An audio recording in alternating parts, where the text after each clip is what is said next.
Happy holidays, my fellow nerds, geeks, and or comic book lovers. Welcome to my channel. My name is NeuroSpider369, and 'tis the season for obscure rogues. Fa la la la la la la la la. Yep, it's the first Obscure Rogues episode of the Christmas season.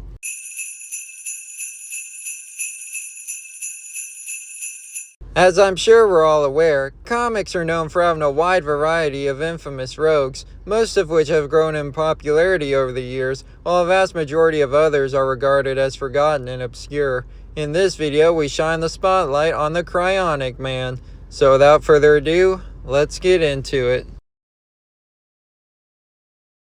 Cryonic Man, first name Philip, last name never revealed, made his first debut in Batman and the Outsiders numbers 6 through 7, published in 1984. Both of these were written by Mike W. Barr and penciled by Jim Aparo.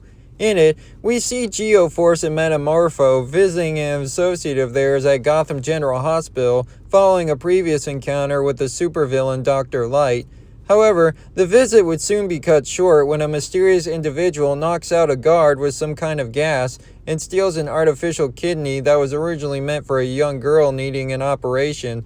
Upon hearing gunshots, the heroes immediately change into their supersuits in order to stop the thieving bastard, but are unsuccessful as the blue-cladded rogue temporarily freezes Metamorpho and leaves Geoforce occupied with having to save the young girl during his escape.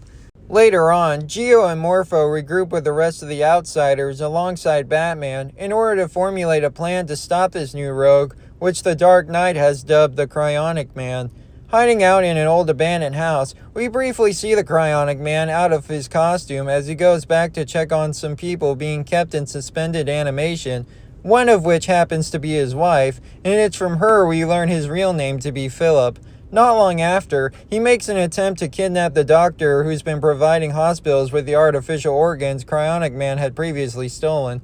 Naturally, Batman and the Outsiders anticipated this endeavor and set up their own trap in hopes of preventing this matter from occurring, which of course ends up leading to a massive confrontation. Despite their effort, Cryonic Man manages to take Katana hostage as well as freeze the rest of the team in a giant block of ice using liquid nitrogen. Taking her back to the abandoned house, Philip intends to harvest Katana of her organs so that he may successfully revive his wife from the debilitating disease inflicting her vitals. The Outsiders eventually break free from their icy prison thanks to Halo's powers and use Katana's sword, the Soul Taker, to track her down to where she was taken to. Upon arriving, the heroes fight against an army of servant robots before rescuing Katana for basically being embalmed and finally defeating the Sub-Zero supervillain. The Outsiders then come across the people in suspended animation and discover that among them are Philip's wife Melissa, which we already knew, and a man named Dr. Niles Raymond along with his wife Bella. Raymond then tells the heroes that he had built the cryo chambers back in 1947 due to the fear of a nuclear holocaust. All three, including his lab assistant Philip, had put themselves into a cryogenic-induced sleep.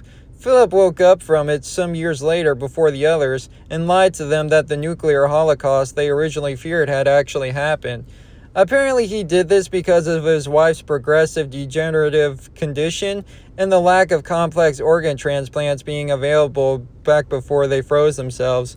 Once they come to realization of all the lies and actions of Cryonic Man, they electrocute the shit out of him, which instantly kills him. And that's pretty much the last we saw of the Cryonic Man, other than a cameo he made in an issue of Justice League Adventures, where he's seen teaming up with the other notable ice-themed rogues, such as Mr. Freeze, Captain Cold, and Killer Frost. As for other forms of media, yeah, he hasn't made a single appearance outside the pages of comics. Well, there you have it. That's the Forgotten Outsiders rogue, the Cryonic Man. So, I'm not actually sure what to think of this one.